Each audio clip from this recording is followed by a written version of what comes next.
Um, my name is Princess AV, and you found my blog page. I'm starting a series today. It's June 24th, 2020.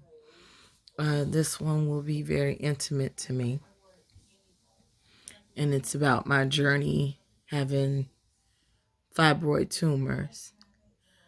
I kind of don't know where to start, so I just have to start where I am. I'm going to give a disclaimer that this series will be very graphic in detail. This may not be for you, but I'm hoping that eventually I can help someone. I can touch someone. Maybe I can help some doctors with some research, whatever. This can be some therapy for me. Someone encouraged me to do this blog months ago, and I didn't. And I just finally decided to do it. I'm on a countdown to having a hysterectomy. And there's a lot that goes along with it. There's a lot that goes on in your mind when you think about having your whole feminine parts taken out and no longer being able to have children by force. I want to say that this journey started roughly 5 years ago. Just like many women, I suffer in silence. And I know a lot of you suffer in silence. You don't know how to navigate this thing, and you have to go to work. You have to be a mother. You have to be a partner, whatever you are. You just do, and nobody really knows your pain. But I know the pain, and I know some people suffer way worse than I do. But I just want to let you know that someone is here that can identify. Around 35 is when I started seeing some symptoms of fibroids, but I had no idea what it was. Most of my life, I either had irregular periods or no periods at all. I did not have period cramps. That was not common to me. I had light periods. So when I started to have heavy cramping and started to have heavier and heavier periods, I had no idea what was going on. I thought that maybe the birth control, I've always been on birth control, that attributed to something. For years, I have been on the NuvaRing, and that kept my periods on a regular cycle. So I knew that every 28 days that I would have a period. So when it got heavier, I didn't pay attention to it as much because it wasn't out of sorts of normalcy for a regular person. But the pain started to come about 37, something like that, 36, 37. And I just recall it was a couple of days that I would just lay on my bathroom floor because it was cold. And I'd be trying to get ready for work. And all I could do was just lay there balled up in a fetal position for a little while until I got myself ready so I could get up and go to work. And how do you explain that to people that you hurt so bad? They just want you there. I'm bleeding to death. I'm cramping to death. You just get up and go do. Fast forward over the years, it just got worse. Got worse. So I want to say a year and a half ago, maybe 2 years ago, I was just getting sicker. And I didn't understand what was going on with me. I still had not been diagnosed as to having fibroids. I just knew something weird was going on. So then my primary care doctor one day says, let me do your blood work. Okay. I told him that I had been feeling very weak and very fatigued. I got tired quick and out of breath. Well, I attributed half to having asthma and the other half to being overweight. And I was like, well, I'm usually not this out of breath, but okay, maybe I need to go on a diet. What's going on? But I don't understand why I'm so tired so quick. I put on the internet, I'm like, I'm craving a lot of ice. And they told me that means your iron level is deficient. I'm like, okay, whatever that means. All of these signs were there. I did not know them. And I did not know how to take heed to them. I know I had heard that I might have been anemic. But you hear that people talking about they cold. You really do not do the research as to what this really means. So I had all the signs, but didn't know what was going on. My doctor called me back, and it scared me to death because, the doctor themselves never call back. But the doctor called me back at work and let me know that I had to have a blood transfusion. It was my first one, and I cried. I was nervous, and he said that I needed to have it immediately within the next day or so, that had I not come in there for blood work, that the situation may have been worse. And the reason why I was so out of breath so quickly was because of my low blood pressure and my blood work. I went into the hospital the next day, and I think my hemoglobin was 5 point something. And I could even backtrack to a time that a couple of years before that, I gave blood at the plasma center trying to make some money.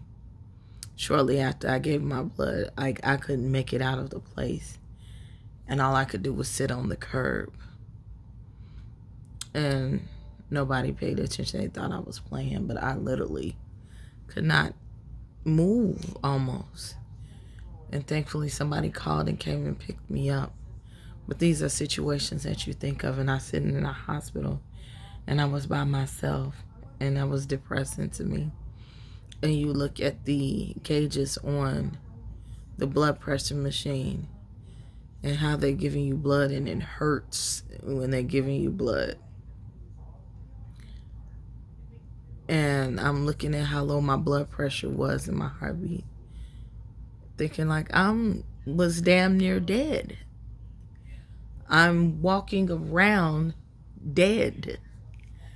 I'm functioning damn near dead, not realizing what's really going on with my body, with me. From then, the doctor, we had ultrasounds done while I was in the hospital, and they realized that I had fibroids. So we fast forwarded. I've had another blood transfusion. They've went through all kinds of different mechanisms to try to figure out how to correct this problem.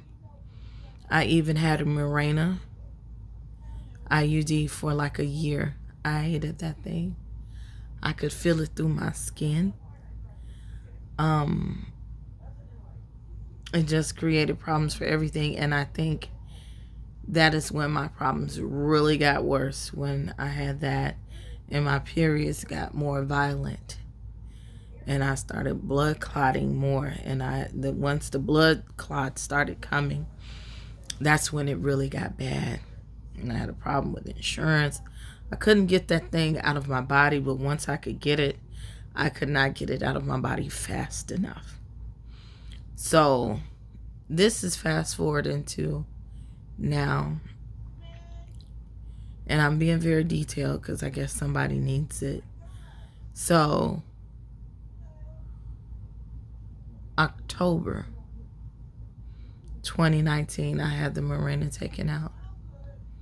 I went back on the NuvaRing from October to February, I want to say like February of 2020. And then we're going through the COVID, the pandemic. Okay, this puts a dent in everything.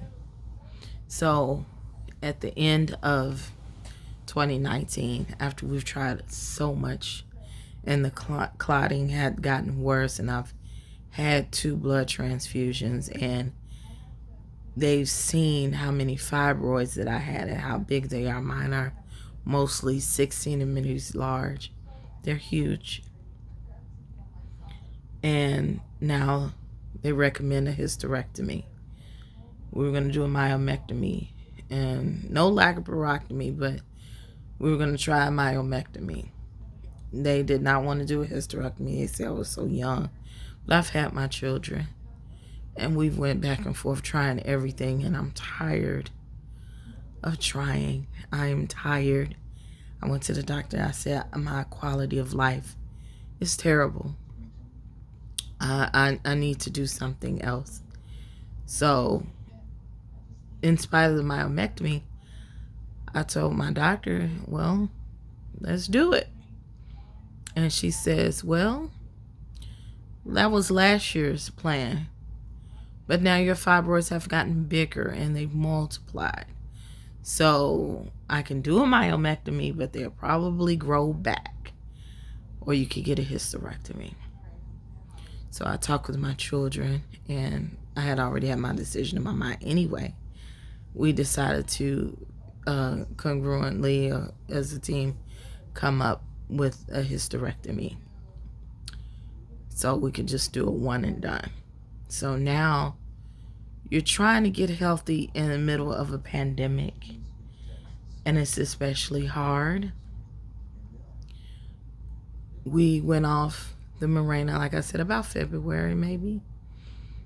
And we went back to the NuvaRing. No, we went off the Mirena in October, November, and then went into the NuvaRing.